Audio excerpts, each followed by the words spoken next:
Lectures on the Korean War, which will occur in 1950 to 1953. We need to understand that this war will have direct implications on the world you live in because hypothetically, this war is still going on. There was just a ceasefire. And so the Korean War is, for all intents and purposes, over.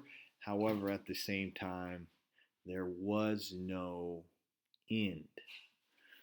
And we need to understand that the tensions between the two arise because of the Cold War. Now, this picture is of the DMZ, the demilitarized zone between North Korea and South Korea, the one place where they can meet. This has been a area of tension for numerous years. However, last year we get a historic event with North Korean leader Kim coming across the border and meeting with President Moon of South Korea, them talking about reunifying the Koreas. However, with that being said, there is a lot of pessimism about this as North Korea just recently, March 28th, fired two short-range ballistic missiles, basically missiles that can be carriers of nuclear weapons. And so this is always the worry with North Korea. Will they be able to get nuclear weapons, and will they be able to use those to get to different countries and as leverage to become more of a world power? Now, the Korean War, we have to take it back to Japanese rule in the early 1900s. They take over this area, becomes a protectorate of Japan, and one of those first nations that Japan will take over as it builds its empire. During World War II, once the Soviet Union joins the United States in fighting the Japanese, this is what Stalin agreed to in the Yalta Conference. We are worried that they will take over all of Korea, and hence Korea will fall to communism. And so we invade from the south. We decide that we're going to split the Korea at the 38th parallel because that would give us more of the population in the south. It's like 16 million to the Soviets 9 million. It would give us the capital of Seoul, and the 38th parallel would split it basically in half. The Soviet Union agrees to this. There's an understanding that there will be a work towards peace, but because of the tensions of the Cold War, this never comes about.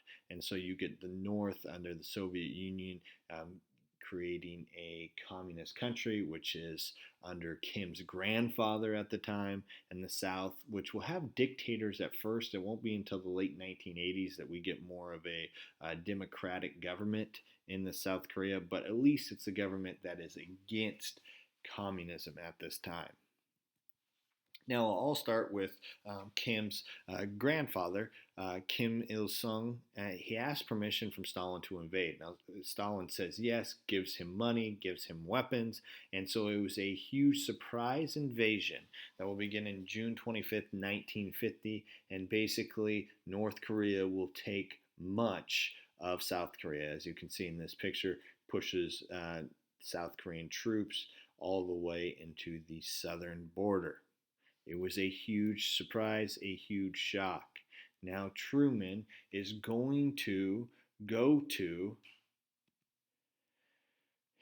the UN because of his policy of containment. And this is the notion that if we let Korea down, the Soviets will keep right on going and swallow up one place after another. This idea, and Eisenhower later will call it the domino theory, that we can't allow all these countries to fall to communism because eventually it will get to the United States. And so he goes to the UN. The UN agrees to go to war. So this is a police action. It is not the United States declaring war. Now, the general of this United Nations army, and will have numerous countries together, but the United States will send the most troops, is General Douglas MacArthur, a hero of World War II, lost the Philippines, takes it back, basically builds Japan back up after World War II, and so he's seen very much as a hero. But his idea is total all-out warfare, getting North Korea to surrender and uniting Korea as one under the South Korean government. The only way that the UN says yes to this is that the USSR is boycotting the United Nations. Now, remember, they were a part of the five-member Security Council: the Soviet Union, the United States, China, Great Britain, and France.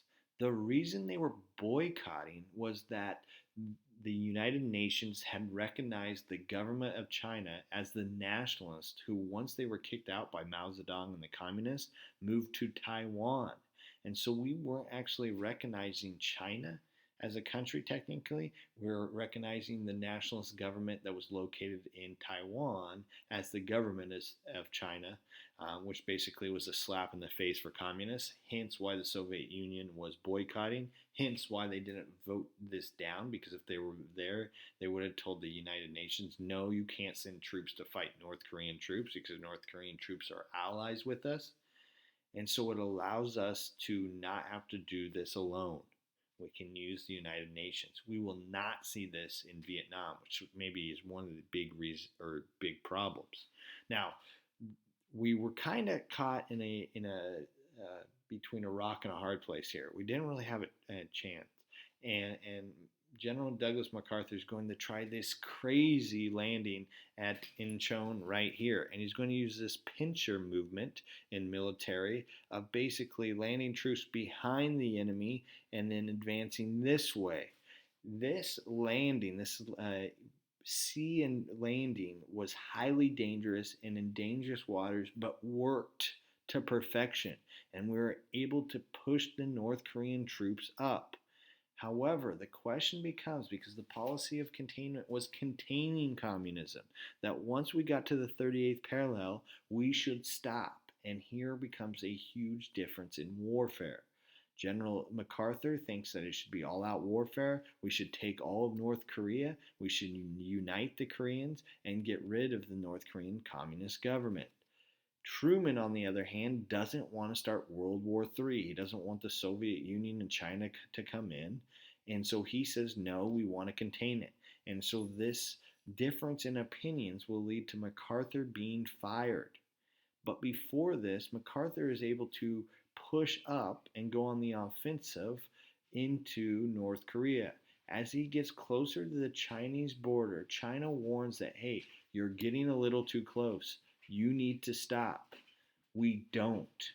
And so China sends about 300,000 troops in a surprise attack, okay, that pushes the UN, United Nations Army, down in the south.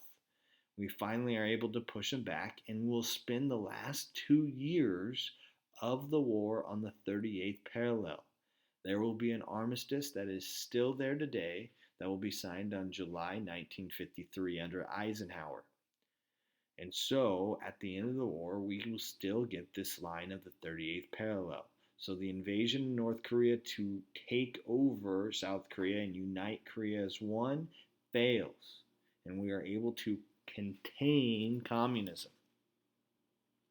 And so, as you can see, the big moments of the war: surprise attack by North Korea with the support of the Soviet Union, but the Soviet Union was not fighting.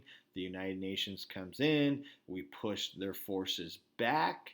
Instead of just stopping at the 38th parallel, we continue up because we want to unite Korea. China says no, helps North Korea out, pushes us below the 38th parallel, and we finally get back to this line in 1953.